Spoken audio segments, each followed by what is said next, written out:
It's a pleasure to be here. Thank you for being here. I'm a father of 4 daughters, and the youngest one just graduated from high school in the spring.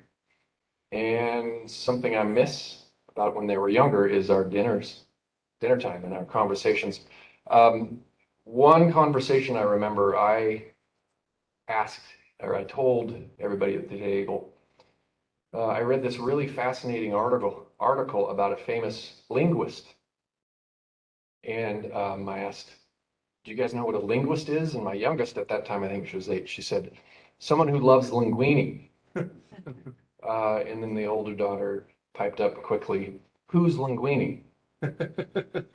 Um, the world is full of confusing things, including the topic that we'll talk about tonight. And so I really want to present maybe some different information to try to simplify and help people understand that process. Am I standing far enough back? Yeah. Fred? Okay. And I have to chuckle a little bit about the title of the talk, and I have to apologize for false advertising, bariatric basics. I really want to talk about maybe a higher level of approach or perspective on the problem of obesity and a lot of the associated diseases. So with that in mind, let's move forward. Okay, so this obviously is a big dish, satellite dish, not really a satellite dish, but this is an enormous structure that is engineered primarily to obtain information and knowledge about space. This is the primary way that physicists, astrophysicists, astronomers obtain information from the universe around us. Next slide. You put a bunch of these things in a network together and you get more information. Very incredible. And really one of the most important things about these amazing devices is the surface area. The bigger the surface area on these dishes, the more information you get. So a really important principle. Next slide. And all this information, all these bits of data that is being received by these enormous dishes is channeled and directed through these power cables, data cables. Next slide. Ultimately, and next slide, to these really what are supercomputers. And these supercomputers process, integrate, put all of this data together and build an understandable picture or perspective of all the information out in space. Next slide. Anybody know what this is? The universe, that's right. This is one of the most recent compiled images from this type of data from these huge dishes. This is based on like a different type of light radiation. This is a map of the universe. Now, I don't understand this very well. I understand the basic concept, but very fascinating. So the idea is that from these huge surfaces, the surface area receiving all this information, all this data is channeled into a supercomputer that produces a really incredible image and understanding of the universe. Next slide. All right, so I want to flip through some slides. And as we do, just think about what these images mean or what do they represent related to food and all of our lives. So go ahead. Okay.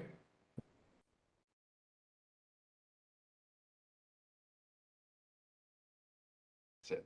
So how does any child come out of childhood without interpreting the world in a way that food has tremendously deep meaning? It can be used as a reward, a punishment. It means a lot of things from the very earliest stages of development. Incredibly important thing, and food means actually a lot. Next slide. Okay, so what in the world does food mean? What meanings have we assigned to food? And why does food mean anything? Okay, so with that idea in mind of this huge surface area, getting all this information and data from outer space, channeling it through cables into this supercomputer, I want to look at the human body and do a very brief run through some anatomy.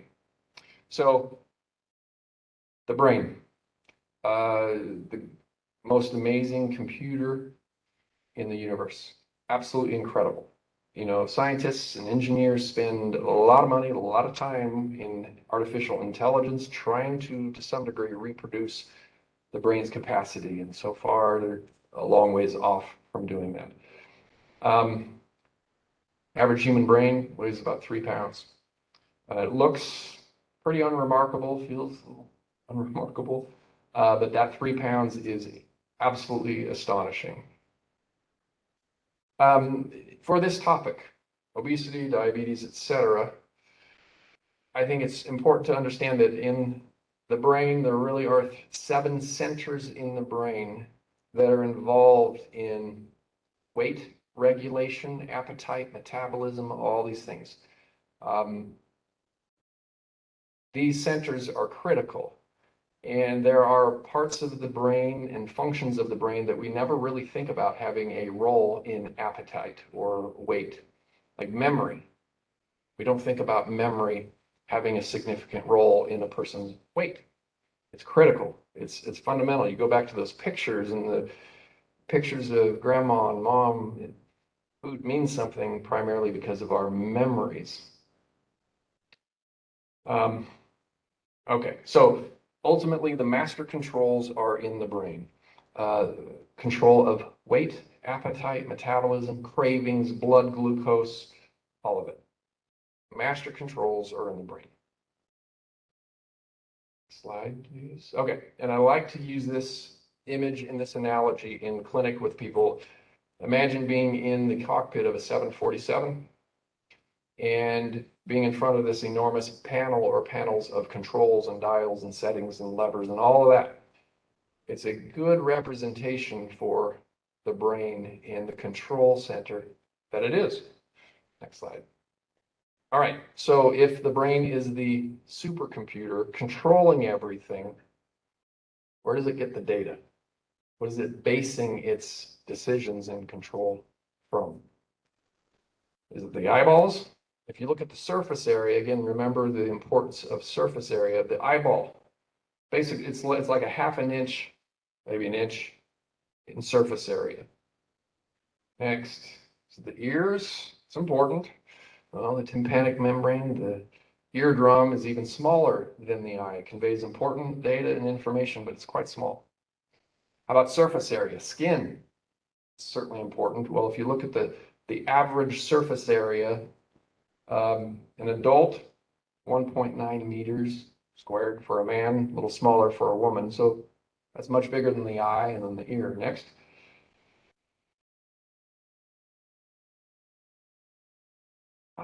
Gastrointestinal tract. So generally the length of the gastrointestinal tract is about 20 feet, a little longer actually, 20 to 24 feet. But, next slide, the surface area of that whole gastrointestinal tract is around 400 square feet, the size of a small apartment. Much, much bigger than eyes, ears, skin, etc. You get the idea about surface area. So very quick, how in the world does something inside of us have that big of a surface area? Well, it's 20, 24 feet long, but in the inner surface of it, it's very complicated structure with these things called villi and these folds that really are there primarily to optimize surface area. The idea is we want to maximize the amount of interface or the ability to get as much information from the world around us, which sounds a little strange, that the gastrointestinal tract is our primary interface with the outside world. Okay, back to those satellite dishes channeling all that information, all that data through cables. Well, all of the information and data from the gastrointestinal tract is channeled through something called the vagus nerve. Very important nerve. It really is the primary highway of information between the brain and the gastrointestinal tract. A lot of people have heard about the gut-brain connection. Incredibly important. And so this vagus nerve carries signals, all that data from the intestinal tract into the brain. Next slide. It turns out, if you do brain scans, functional brain scans, you look at anatomy, structure, size, etc., the brains of people who struggle with weight are different than the brains of people who do not struggle with weight. In a lot of different ways, in a functional way, as well as a structural or anatomical way. And that's really important for us to know. Next slide. These are just brain scans. They're functional, very technical. I've spent a fair amount of time looking at them. I don't understand them really like a radiologist does. I understand enough to see that there are pretty significant differences. Next slide. Okay. All of this is to present some information about obesity. What we see is in obesity, that vagus nerve, that highway of communication between the gut and the brain, that vagus nerve doesn't really work. The signals do not get through to the brain. So all that data is mixed up or confused or to some degree lost, okay? So again, huge surface area. We have the conduit, that cable, that vagus nerve, abnormal, it's not working, and we have a brain that is different in structure and function in folks who struggle with weight. All right, 1985. Anybody ever heard of Philip Morris? Okay. At the time, I think it was number one, number two biggest producer of cigarettes, tobacco products. 1985, they bought General Foods, which in 1985, General Foods was the biggest food company in America. A couple of years later, 3 years later, they, same company, Philip Morris, bought Kraft Foods. Everybody heard of Kraft? Enormous food enterprise. 1990, there was restructuring, changing of names. Today, Philip Morris is known as Altria. Anyway, there's a reason to the madness. It's been restructured, so it's not as obvious. But here's from the New York Times, just reporting on these enormous corporate transactions. Bottom line, I think the next, R.J. Reynolds. Anybody heard of R.J. Reynolds? Pall Mall or, yeah, Pall Mall, Camel brand of cigarettes. 1985, this different tobacco company bought Nabisco. So basically what you had in the late 80s and it continued into the 90s was the biggest tobacco companies purchasing the biggest food companies, okay? And they, with all of that, they restructured the names and their corporations. The motivation was the same, and it was just carried into the food industry. Okay, so basically, these companies were absolutely amazing at engineering tobacco products to be maximally addictive and to bring the consumer back. The primary goal really is repeat usage of a product. And there's an enormous and very impressive amount of engineering that goes into that. So all of that came into the food industry. So what is it about food that can be engineered? Everything. Absolutely everything about food can be engineered and is. So sight, smell, texture, mouth feel, it's actually a sort of a technical term. It's a mouth feel, taste, aftertaste, and of course, content. Engineer what you're putting in to the food. Again, with the number one desire being to get people to continue to consume that product. Okay, another very important part and point on food engineering is a very basic combination of ingredients that is almost universal because of how powerful it is. It's basically combining very refined sugar A lot of people have heard of high fructose corn syrup. It's probably the poster child of refined sugars. Stores on the shelf for a very long time, and it's incredibly inexpensive. Salt, very inexpensive. And vegetable oils, seed oils. Combination of these foods, and they have it down very, very well, can do very amazing things to the brain very repeatedly. Now, when I bring this up with people, a lot of people will say, oh, engineering, you mean like GMOs and MSG? Not really. It's a different type of engineering that we're primarily talking about, but the degree of sophistication is astonishing. Okay, some examples. I mentioned memory.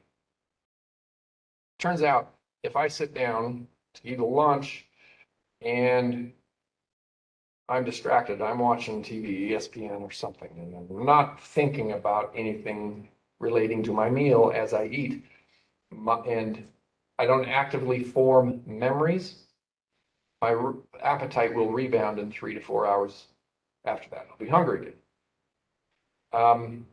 If I do form memories of eating, actively form memories, my appetite will be suppressed for about 24 hours. Okay? Well, a very specific combination of salt, sugar, and fat will just happen to suppress activity in a part of the brain called the hippocampus, which is in charge of memory formation. So the effect of this combination of ingredients is to suppress memory formation, and really sort of promotes distraction in the moment when people are eating. Just one example. Another one. People are familiar with dopamine. It's a really important neurotransmitter in the brain. We think of dopamine as something good happens to you. You get a really happy or exciting text message in the morning. You get that and it feels good. To some degree, you're getting some dopamine released in the brain.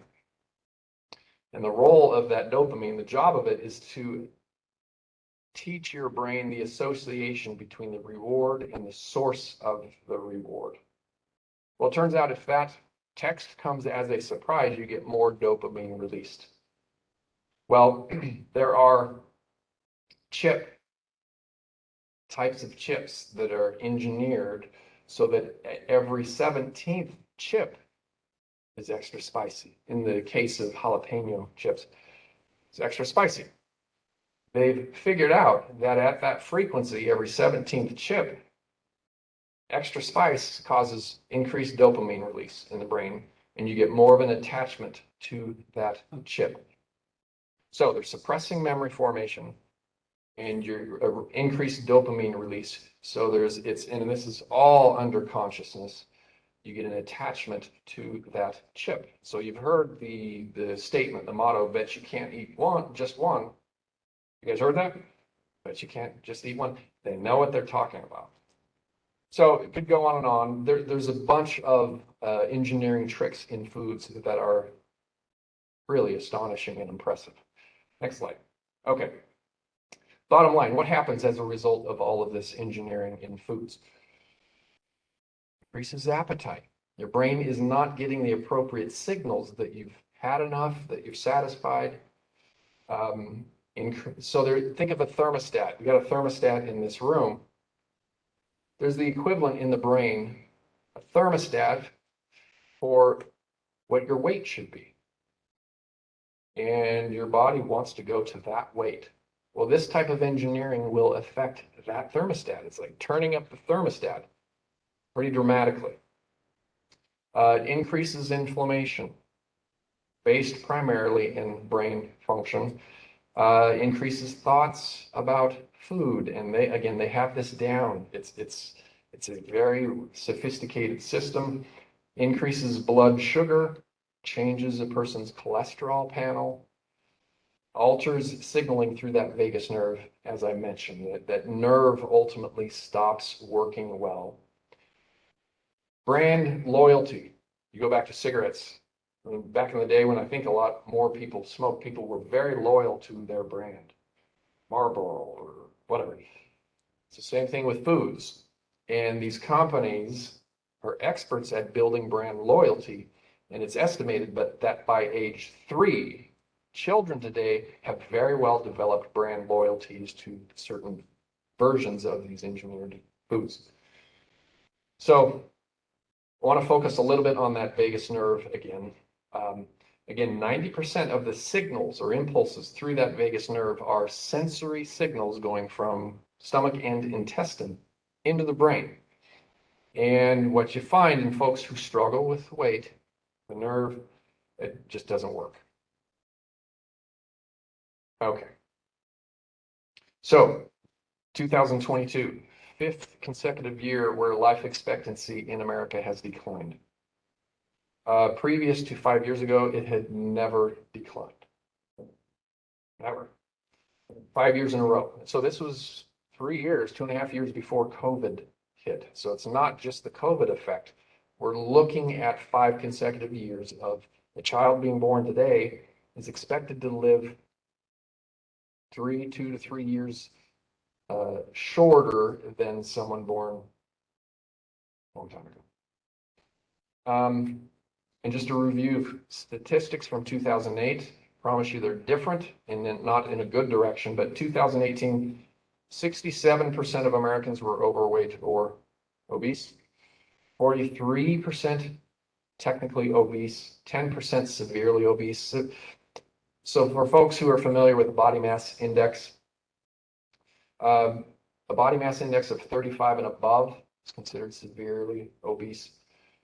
10% of Americans are severely obese. 16% diabetic, pre-diabetic. It's got to be higher than that. And it's estimated that only 12% of Americans are healthy from a metabolism standpoint. Next slide. Okay.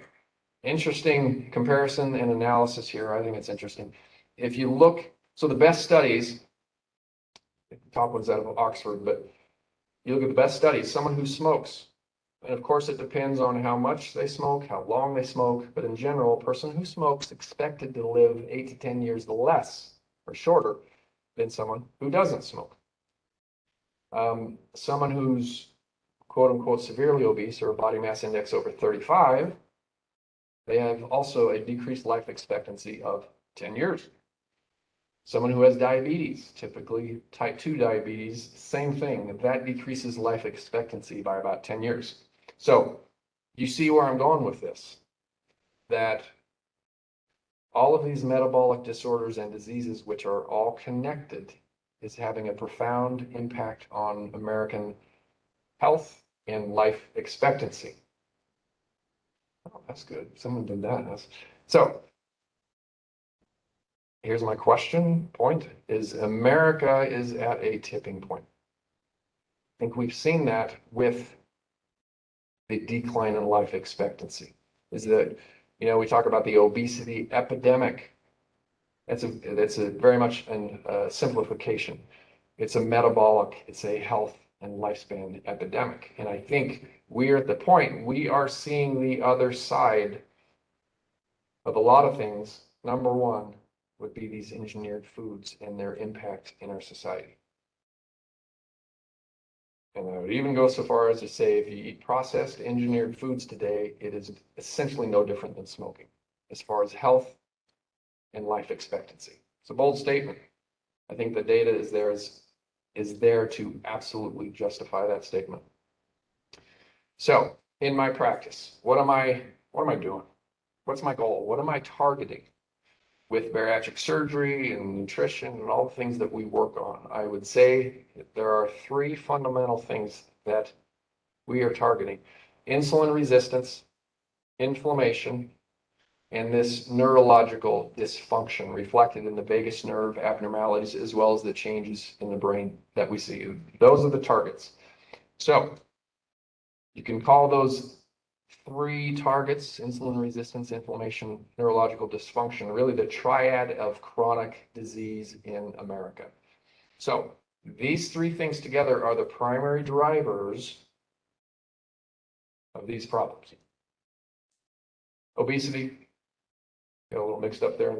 Diabetes mellitus, hypertension, obstructive sleep apnea, gastroesophageal reflux disease, cholesterol abnormalities, arthritis, cardiovascular disease, Alzheimer's disease, cancer. They're all connected, and they are driven by these three fundamental problems. So our goal, what we're trying to do, is to get to these three fundamental problems and improve or reverse them, with the idea being that we impact these things. Okay, bariatric surgery. How in the world does bariatric surgery have anything to do with all of this? Well, it has a lot to do with it. So here are diagrams of the two most commonly performed operations. These are the two main operations I do. The sleeve gastrectomy. That operation takes me about 30 minutes. It's the operation I do most often. It's far lower in than the Roux-en-Y gastric bypass. 20 years ago, the bypass, it was the standard of care, really. It was the gold standard. Now it's probably done only 10% of the time. It is a significantly higher risk operation compared to the sleeve. I'm not going to go into a lot of detail about those operations. That information is available in a lot of places, but I think it's reasonable to say that these are the two most common. Sleeve is a lower risk operation compared to the bypass, but I do both. All right, so when we do these operations, in one way or another, we are stapling across the stomach. And when we do that, we are stapling across tiny little branches of the vagus nerve. You can't even really see them with your eyes.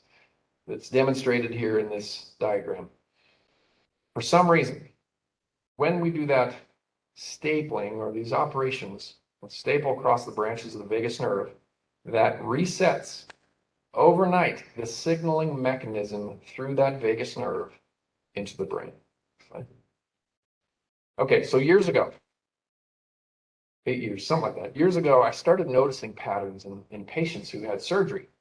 Some people would come back and say, Doc, 2 months after surgery, they'd say, I get to a certain point and I start sneezing every single time. Other people would say, I get hiccups very predictably at a certain point in my meal. Other people had runny noses.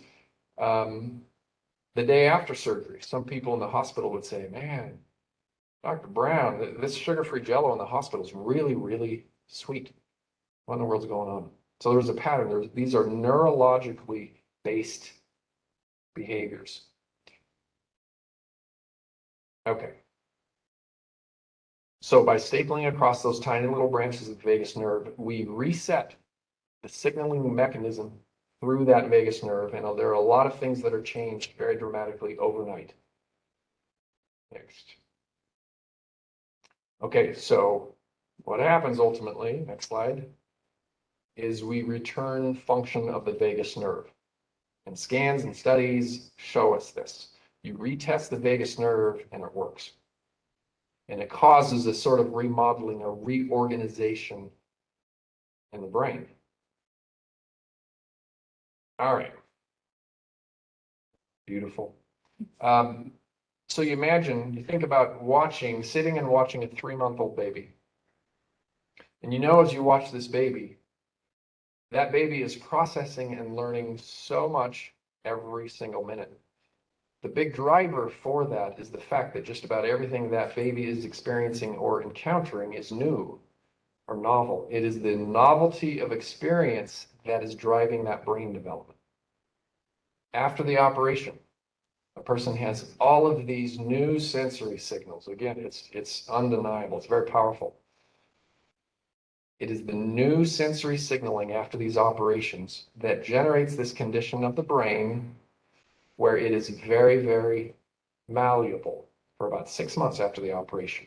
Incredibly malleable. And in that 6 months after the operation, we can make astonishing changes to the brain. We know what's going on and sort of what we're doing. Okay, next slide. Okay, so after surgery, the most powerful thing about these operations is this roughly 6-month window of time where there is what I call heightened neuroplasticity. In other words, the brain is plastic, it's malleable, we can make changes. And what that means is that we can reprogram, reformat the brain as we talked about before. Basically, we are reverse engineering the effects of these engineered foods on the brain. Again, back to this control center idea. So what can we do? What can we reprogram? A lot of stuff, actually. So decrease appetite, decrease that set point. It's like the thermostat setting in the brain where the brain or where the body wants to be as far as weight. We can change that. Decrease inflammation, and this happens very quickly. Decreasing thoughts about food, and we don't understand this. It's very fascinating. But the enticements that are so common, we're surrounded by triggers, ads, and different things. We can actually change a person's perception of those triggers and their susceptibility to them. Decrease blood sugars, change the cholesterol panel in a very favorable way. We decrease blood pressure. And the last one, that happens within a week almost. We have people that need to stop their blood pressure meds within a week after the operation. And it's not because of weight loss, it's neurology and the changes that have happened in the central nervous system. Hormones change very dramatically and very quickly. Hormones like insulin, ghrelin, leptin, GLP-1, PYY, adiponectin. There's a bunch of them, and they change very quickly. Okay. Maybe the most important thing about this conversation is the fact that all this reprogramming of the brain after bariatric surgery, it doesn't happen automatically. After surgery, the brain is very malleable. It can go in one of many different directions. We want to influence and direct that process into the direction we want. And there are very specific things that a person has to be doing to make that happen. And if they will do that, if they invest the energy and time and focus, it becomes incredibly easy for them. And that's really the most shocking thing for people who go through this process and who buy into all these things. They're shocked, most of all, by how easy it all becomes. So we have to change what we eat, when we eat, and even how we eat. And we have a very neurologically based mechanistic way of eating that we teach people. We should be cycling in and out of fasting in some form. Mindfulness practices, meditation, resonance breathing, box breathing. There's a lot of things that people can do that are free and very powerful actually in how they influence the central nervous system. And they help us. They help us achieve these changes. Sleep. I tell people very often, sleep is more important than exercise on this journey. I want people to exercise for a lot of reasons, but not really for weight loss. But sleep is incredibly important. Okay, it's pretty interesting that the path that leads to the greatest success, which is re-automating, reprogramming the brain, that path also is the path that becomes the easiest and most sustainable over time. Okay. Thank you. Questions?